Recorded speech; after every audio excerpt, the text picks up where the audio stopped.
So now we come to the last session of today, which is imaging role of human gut microbiota-associated malignancy, which will be delivered by Professor Linda Brown from Mahidol University. Actually, this speaker needs no introduction because she's a well-known virologist with a lot of expertise in GI diseases, particularly hepatobiliary region. And we are lucky today because she is here with us today. So please welcome Professor Brown to the meeting. Hello, สวัสดีครับ How are you today? Good afternoon. Good afternoon. Thank you for joining the meeting today. Actually, we have a lot of people attending your session today. So first, we will start with your presentation, and in the end, if we have some questions from the audiences, so we can have a short Q&A session. Okay.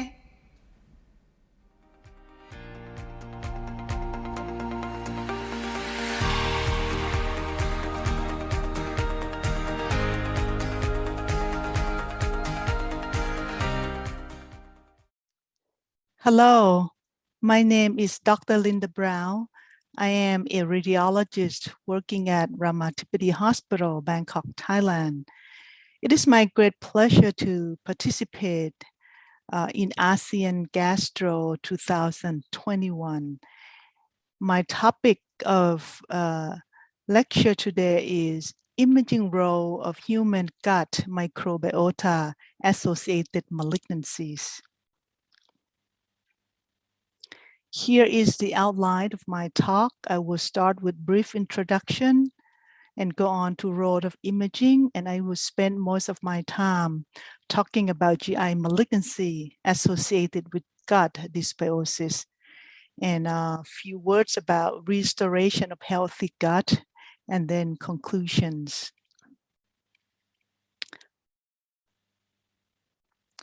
As you all know, that trillions of microorganisms inhabiting in the human gut, and there are two groups of these microorganisms, a group with symbiosis and a group with dysbiosis. Symbiosis is the peaceful coexistence. That means that these microorganisms help us produce vitamins, help us with metabolisms, and help protection against gut pathogens.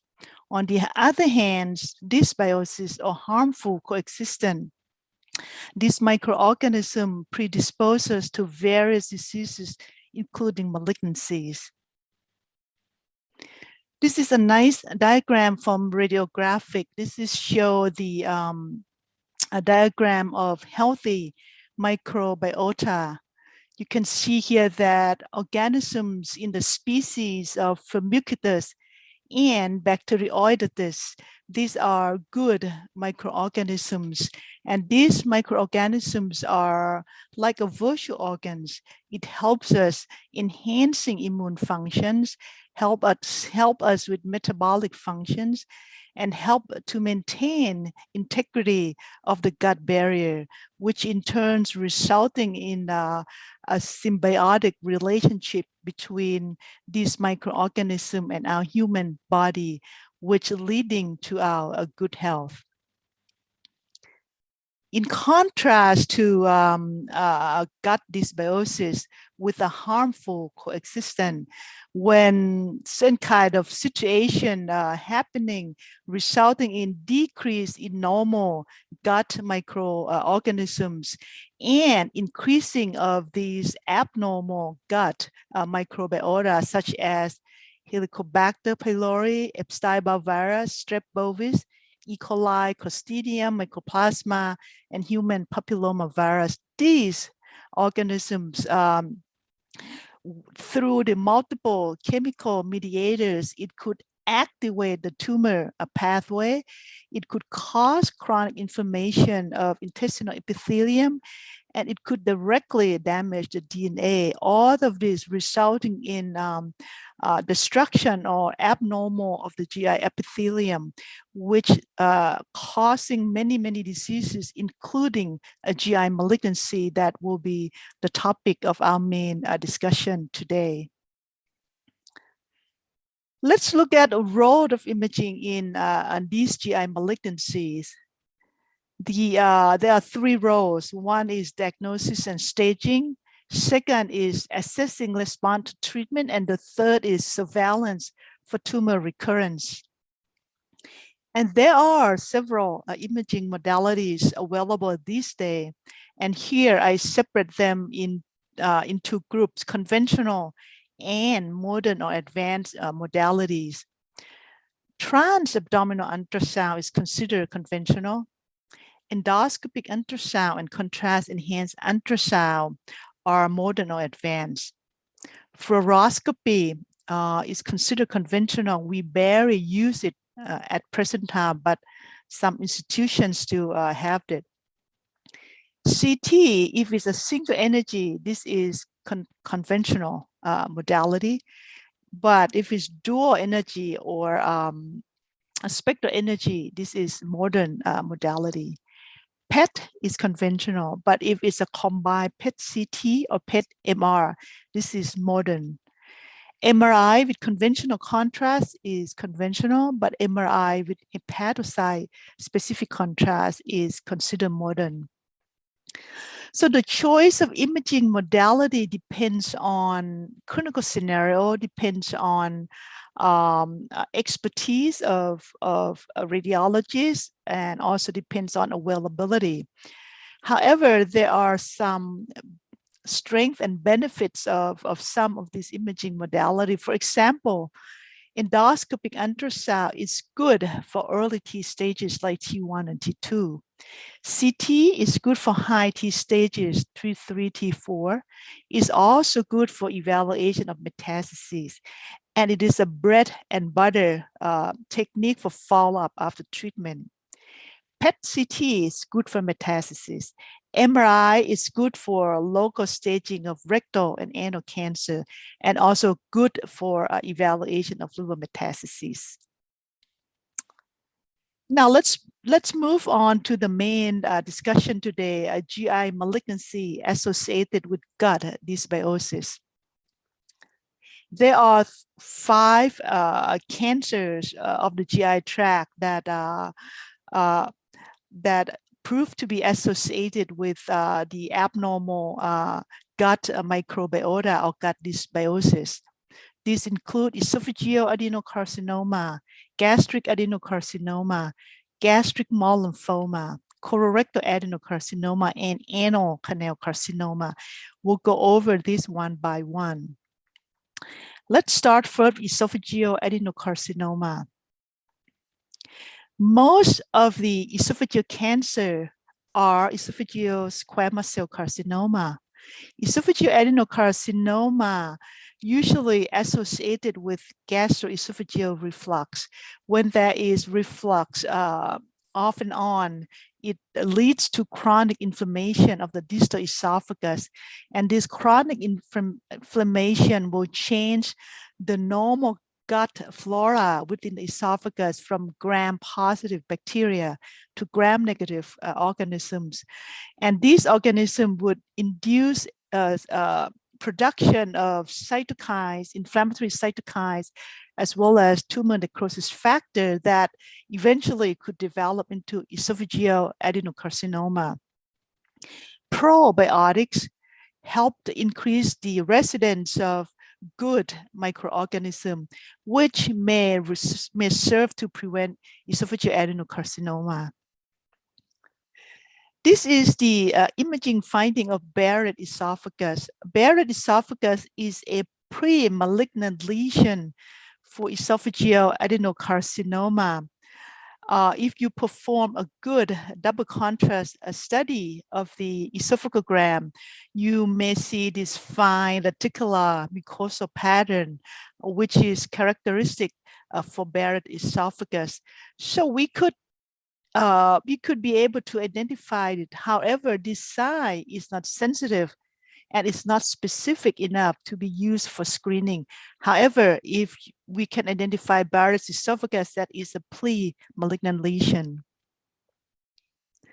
In terms of imaging finding of esophageal adenocarcinoma, it is similar to squamous cell carcinoma, but esophageal adenocarcinoma usually arises in the distal 1/3 of the esophagus, where Barrett esophagus and GERDs usually occur in that location.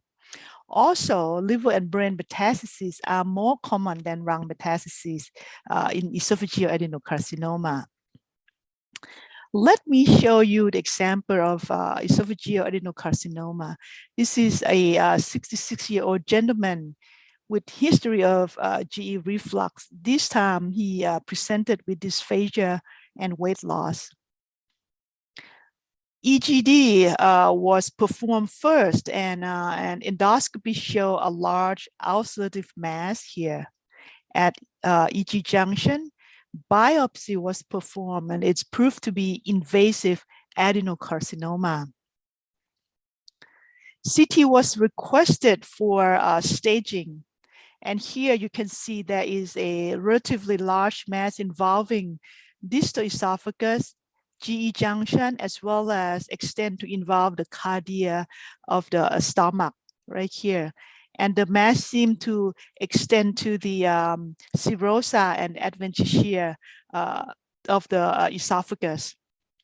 The mass obstruct the distal esophagus, leads to moderate dilatation of the proximal portion. So this is a T3 lesion. Then you can see here there is a cluster of lymph nodes right here, which suspicious to be a nodal metastases. So this esophageal cancer is T3N2M0 stage 3 lesion, which is surgical unresectable.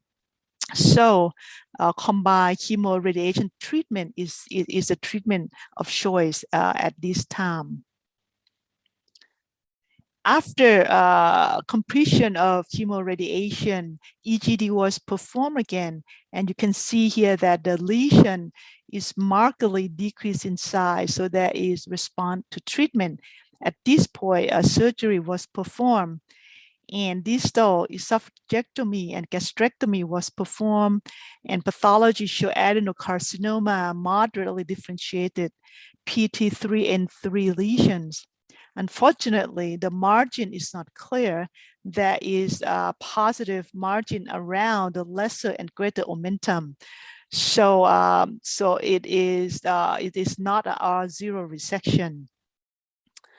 So the team used a CT to follow up in 2 months, and we know that there is a chance of recurrence, and here it is. There is a recurrence at the anastomosis, at the jejunal anastomosis. There's a lobulated mass right here. Also, there is evidence of a tumor deposition within the omentum right here. So already there is evidence of peritoneal seeding. So there is progression of the disease with the surveillance by CT. We follow up 1 month later, there is progression of the disease, and now you can see a lot of ascites, there is peritoneal seeding, there is mesenteric seeding, and the small bowel was contracted within the middle of the abdomen. There's some seeding along the surface of the liver. So this is peritoneal carcinomatosis. So there is progression of the disease within a few months after treatment. At this point, the treatment is only supportive, unfortunately. Okay, let's move on to stomach now. Let's go on to gastric adenocarcinoma. Gastric adenocarcinoma intestinal type is found to associated with Helicobacter pylori and Epstein-Barr virus infection.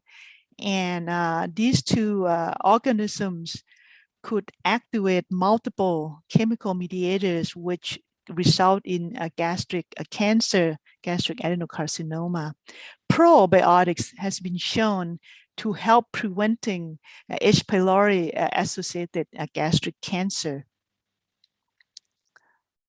This is the CT of Helicobacter gastritis. You can see here that there is smooth circumferential wall thickening with relatively low density, suggestive of inflammation or gastritis, and this proved to be a Helicobacter gastritis. So if you leave this infection going on, repeated infection, this could lead to a gastric cancer. So eradication of H. pylori is important for prevention of development into malignancy. Let me show you the example of a case. This is a female, 50 years old, history of H. pylori gastritis. This time she presents with anemia. For some reason, upper GI study was requested, which is unusual, but it still could happen. So we radiology just follow whatever you want us to do. And it happens that upper GI study shows that there is the narrowing of the gastric body here with loss of distensibility. The mucosa shows irregularity. This is the pattern of Malignancies plastica of gastric cancer, which is surprised us too, because the patients seem to present with a mild symptom of anemia. At this point, gastroscope was performed, and the scope showed diffuse enlargement of the folds of the stomach with some coffee ground bleeding, as you can see here. Biopsy was performed and it showed adenocarcinoma poorly differentiated. CT was requested for staging, and here you see here that there is diffuse thickening of the stomach, almost the entire stomach right here. Note that the mucosa is thickened and show marked enhancement, very, very increased vascularity. And you can see that there is very stiff, poor distension of the stomach. So this is again confirmed Malignancies plastica, a pattern of adenocarcinoma. There are multiple lymphadenopathy around here along the left side of the aorta with extension to encase the SMA and SMV. So this is the T3N2M0 lesion, stage 3. And it is again unresectable lesion, and combined chemoradiation is a treatment of choice. 1 month post completion of treatment, you see here that the thicken of the wall of the stomach is persisted, is still there.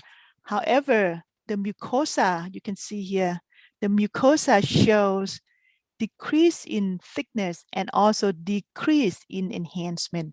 This is also the sign of partial response to treatment. So there's some response. The primary tumor is decreased in enhancement. Also, if you remember, lymphadenopathy around here is also decreased. So this is considered partial response to treatment. 1 year post CCRT, again, diffuse thickened wall is stable, but the mucosa thickening is much decreased. Lymphadenopathy now is resolved, so it is considered stable. Patient has relatively good clinical symptoms, so we continue a follow-up or surveillance by CT. Again, 2 year post CCRT, it's stable, no lymphadenopathy. At this point, EGD was performed and it showed normal mucosa. 3 year post CCRT, now there is progression. This is just the typical development of Malignancies plastica high stage like this. Now it's developed large volume of ascites, and you can see there is still a thickening of the wall of the stomach. There is infiltration of the omental cake. There is enlargement of both ovaries, suggestive of ovarian metastasis, Krukenberg tumor. So at this point, there is carcinomatosis peritonei with Krukenberg tumor. And the treatment is palliative supportive treatment. Now, just still stay in the stomach, but now it is MALT lymphoma. Gastric MALT lymphoma. Helicobacter pylori is also a causative agent in majority of gastric MALT lymphoma. Therefore, eradication of H. pylori is important and is the mainstay of treatment of most of the low-grade tumor. If you have low-grade MALT lymphoma, sometimes just treatment of H. pylori would be adequate to resolve the tumor. However, if it's high-grade, you need to go on for chemotherapy. And it has been shown that probiotics could be effective as adjunctive to Helicobacter eradication regimens. Let's look at a case. This is a female, 68 years old, with history of H. pylori gastritis. This time she presents with abdominal pain. EGD was performed and is a large polypoid mass, like here, at the pre-pyloric area. Biopsy shows that this is a MALT lymphoma. Unfortunately, this is a high-grade MALT lymphoma. CT was requested in order to stage lymphoma, and you can see here that there is markedly thickened wall of the stomach. The whole stomach, the body, the fundus, and the antrum is really a large circumferential mass that involving the entire stomach. But even though there is a large mass, there is no obstruction. This is very typical of lymphoma because lymphoma is such a soft tumor. Even though there's a big mass, it barely causing obstruction, which is different from gastric cancer that tend to cause gastric obstruction. So this mass seems to involve only within the stomach, and it is the stage 1E based on Ann Arbor staging. The treatment of choice at that time is chemotherapy with CHOP regimen plus a few others. And after treatment, you can see here that the stomach turns to normal. The mass is all gone. So this is a good response to treatment. It is a CR, complete remission.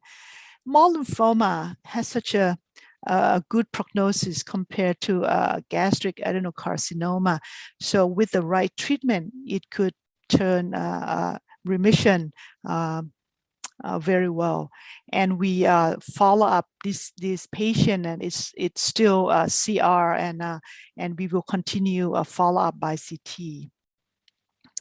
Okay, let's move on downstream. Let's go on to colorectal adenocarcinoma.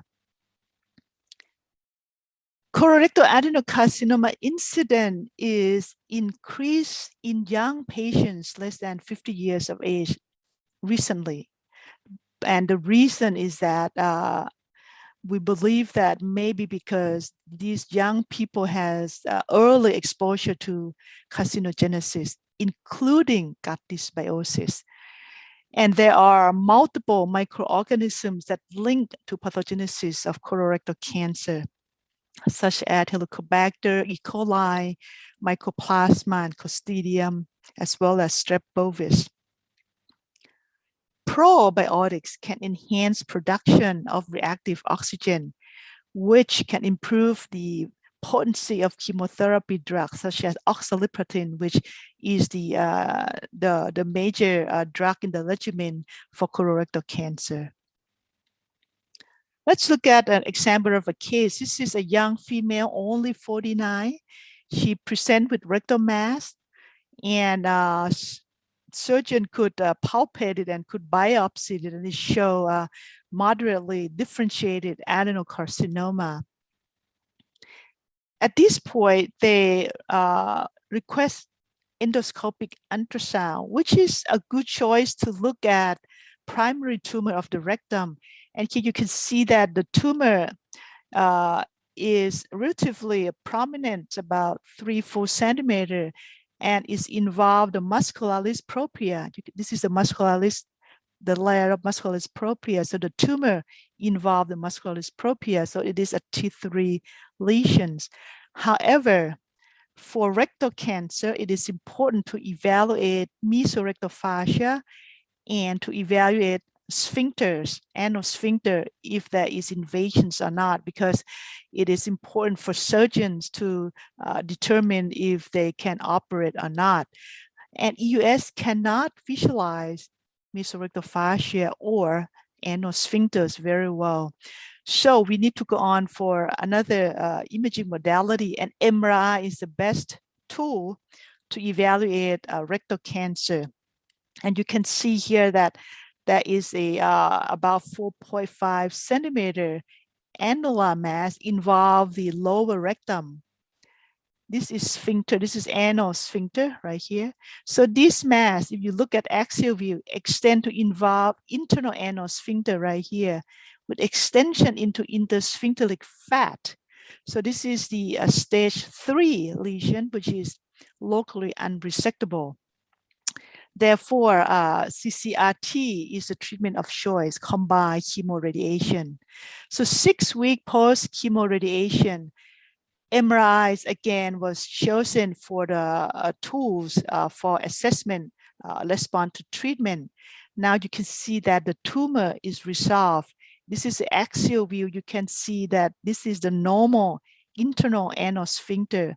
This is external anal sphincter.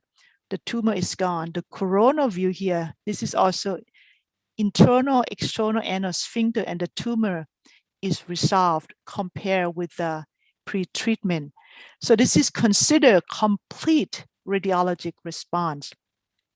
At this point, the surgeons went in to perform transanal excisions of the lesions, and it turns out to be no residual tumor, PT0 in 0. The only abnormality is only chronic inflammation with this plastic chain. So chemoradiation could cause a complete remission of the cancer, like in this case. So we plan to follow up to surveillance by CT.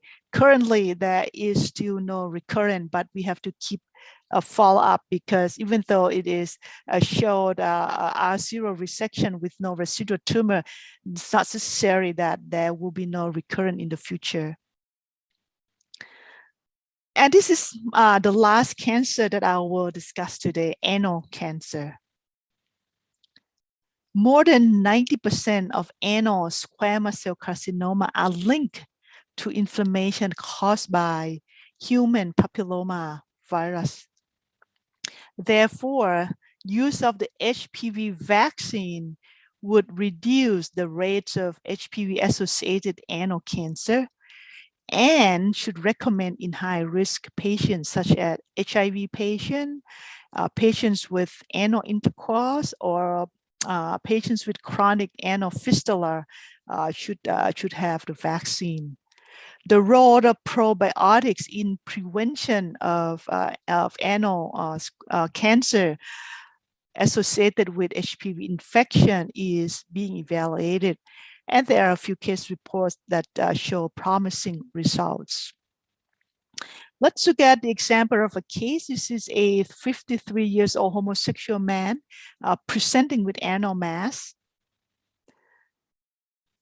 Colonoscopy was performed in this case and show a 2.5 centimeter ulcerative mass at anal canal.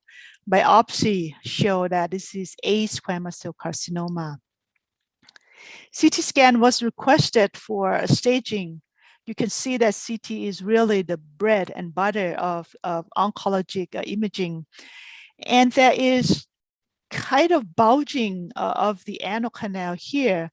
Presume that these are a tumor, and there is also a necrotic lymphadenopathy along the left pelvic sidewall, about 2.7 centimeters. This is conventional CT. We know that there's some tumor there, but the outline of the tumor is not so clear. So we shift with the use of dual energy CT. With dual energy CT, we could use monochromatic energy, low KeV. In this case, low KeV will enhance the visualization of the primary tumor, as you can see here. This is the primary tumor that enhances. This is much better than 120 conventional KVP. This is the Mono E KEV with some enhancing with some color that will help you visualize it. So if you have dual energy, I recommend using it for visualization of the anal cancer that is difficult to visualize. So this is a stage T2N1A. Again, it is unresectable at this point, and combined chemoradiation treatment has been given. And this is follow up again by CT after CCRT. The mass has decreased in size, still there around the anal canal. Lymph nodes much decreased in size, still a tiny bit right there. So it shows response to treatment by CT. At this point, sigmoidoscopy was performed, and there is some residual tumor here, about 0.5 centimeters. At this point, surgeons perform transanal excisions, remove this nodule out, and it's confirmed that this is a squamous cell carcinoma. Surgery is zero resection, or the margin is free. So 6 months later, they use sigmoidoscopy to follow up because it's very easy to perform sigmoidoscopy.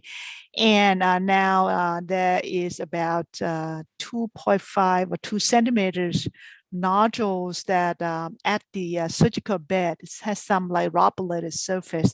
So biopsy was performed, and it shows no malignancy, only inflammation and fibrosis. So 6 months later, they shift to CT scan, and CT scan now show no recurrence, and they follow up by biopsy of the anal mucosa, again shows only chronic inflammation with negative for malignancy. 1 year later, again, no recurrence. So we will keep the following this cancer by CT. So that is the cancer that is that I would discuss. I will spend a few minutes at the end to talk a little bit on restoration of healthy gut microbiota. As you can see that gut dysbiosis could impair our health of our gut, which could lead to malignancy. So if there's a way that we could restore our healthy gut, that we should do it.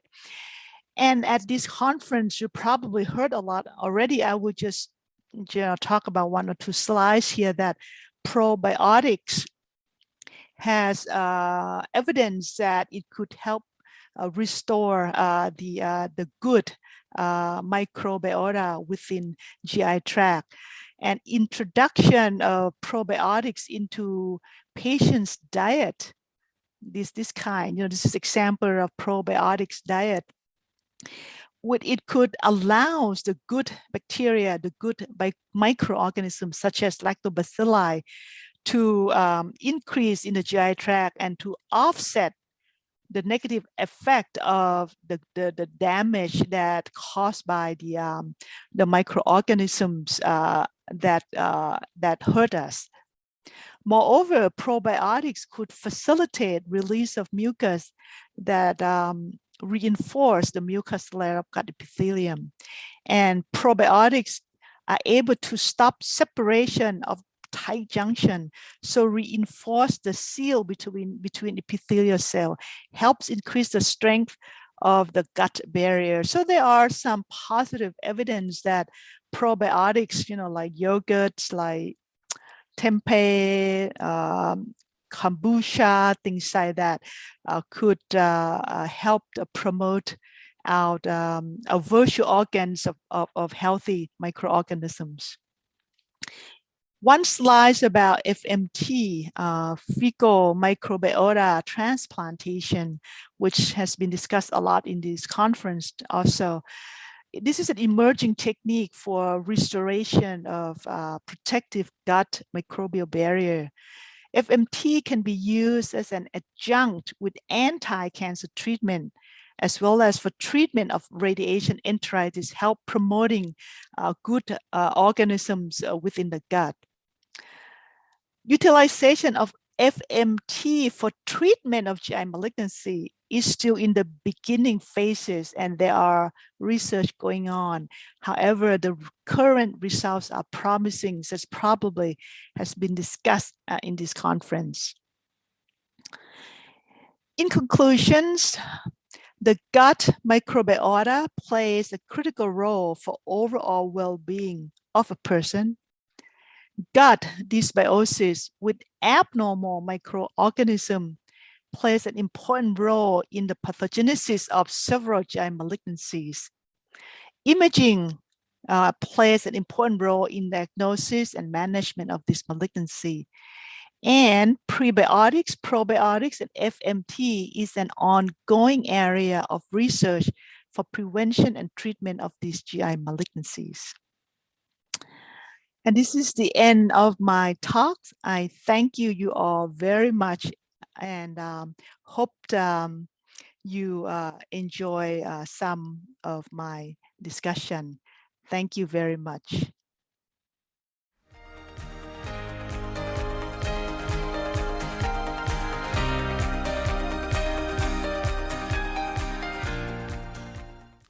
Thank you very much, Professor Linda Brown, for very informative presentation.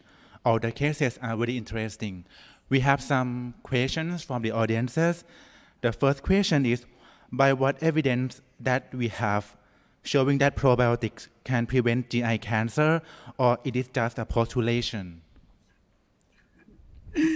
Well, I think you probably know more than me. I think we just based on the assumption that a lot of GI malignancy are caused by gut dysbiosis. And there are a lot of articles, I think, in the literature that show the link of correlation between GI tract malignancies and gut dysbiosis. Is not a direct cause. There are multiple etiologies, but of course, this is one of it that could lead to this malignancy.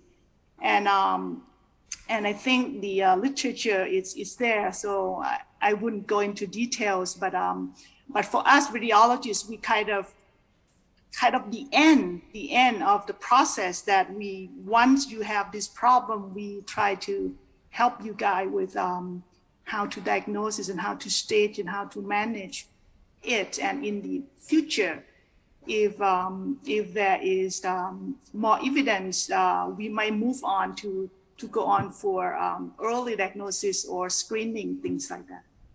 So I think the evidence is based on you guys in this meeting to show me. For me, I think I just believe you that this caused it, and I just try to put things together and make it a good example of our malignancies. Okay, thank you.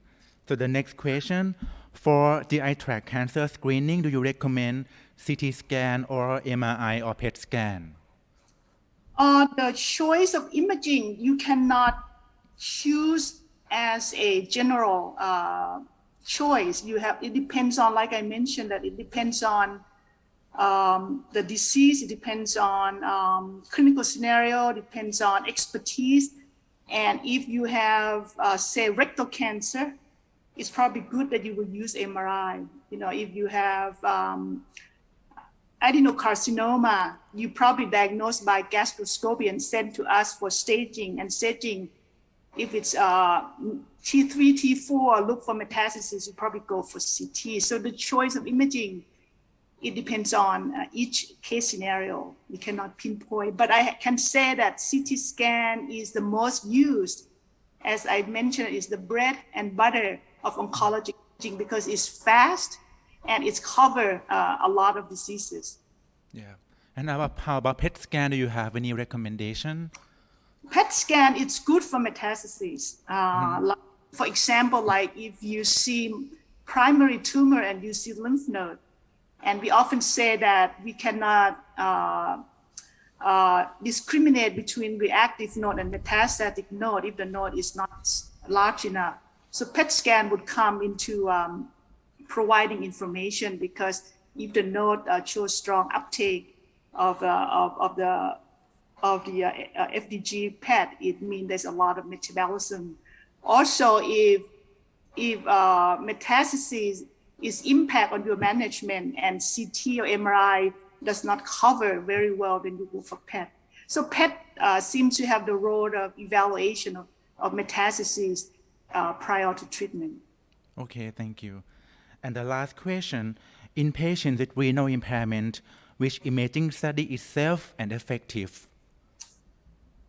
Okay, when you have patients with renal impairment, the only thing that will damage the kidney is contrast media. Contrast media have the evidence that it could cause some damage to kidney. So if your kidney is very, very severe damage and you don't have the plan to do dialysis, then you should avoid CT scan and try to choose other imaging modality. But if the patients already have a plan for dialysis, you can do CT, because it doesn't matter, because kidneys is already bad, it's already damaged, so it doesn't matter. So the contrast media will be the one that will have the bad effect to the kidney. Okay, so we have no more questions. I would like to thank you again for giving us a wonderful lecture and joining this conference. And we hope to see you in person soon. Thank you.